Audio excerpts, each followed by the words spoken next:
రాకముందు మా సిచ్యువేషన్ ఎట్లుంటానంటే చిన్నప్పటి సంది నేను ఫస్ట్ హ్యాండ్ బైక్ కూడా చూడలేదు, second hand bike, third hand bike తిరిగిన వ్యక్తులు మేము. మా ఇంట్లో కనీసం ఫస్ట్ హ్యాండ్ వెహికల్ ఎప్పుడు చూడలేని సిచ్యువేషన్ మాది. కానీ ఈ బిజినెస్ లోకి వచ్చినాక, నేను ఈ బిజినెస్ లోకి వచ్చి 20 సంవత్సరాల వయసులో వచ్చిన. 20 సంవత్సరాల వయసులో వచ్చి చదువుకునే వయసులో ఈ బిజినెస్ టేకప్ చేసి బయట ప్లాన్ బ్యాగ్స్ పెట్టుకొని తిరిగిన, కాలేజ్ బ్యాగ్స్ వేసుకోకుండా.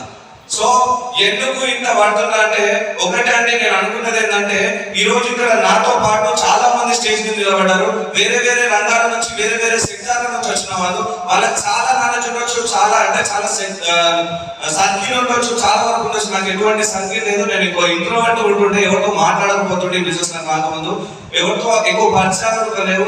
కానీ నాకు ఒకటే అనిపించింది, ఇంతమంది చేస్తున్నప్పుడు వీళ్ళతో పాటు వీళ్ళతో పోటీగా నేను చేస్తున్నా. ఒకసారి ఆలోచన చేయండి. ఒక స్టూడెంట్ గా ఉంటూ ఏ సెక్టార్ లో ఉన్నా అన్ని సెక్టార్ల వాళ్ళకి నేను పోటీ ఇవ్వగలుగుతున్నా అంటే ఇది ఎంత పవర్ఫుల్ సిస్టమ్ అయితే నేను ఇవ్వగలుగుతా.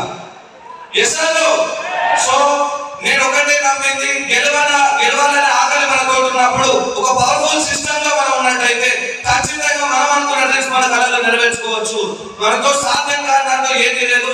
మనిషి సంకల్పం కన్నా మించిన ఆయుధం మరొకటి లేదు. మిమ్మల్ని మీరు గట్టిగా నమ్మండి, మిమ్మల్ని మీరు నమ్ముకోండి. మీరు అనుకున్నది సాధించవచ్చు. నేనే సాధిస్తున్నప్పుడు, 22 సంవత్సరాల వయసున్న నేనే సాధిస్తున్నప్పుడు మీరు చాలా మంది ఉంటారు సాధించే వాళ్ళు. మీరు నమ్మితే, మిమ్మల్ని మీరు నమ్ముకుంటే ఖచ్చితంగా మీరు అచీవ్ చేయొచ్చు. So thank you so much.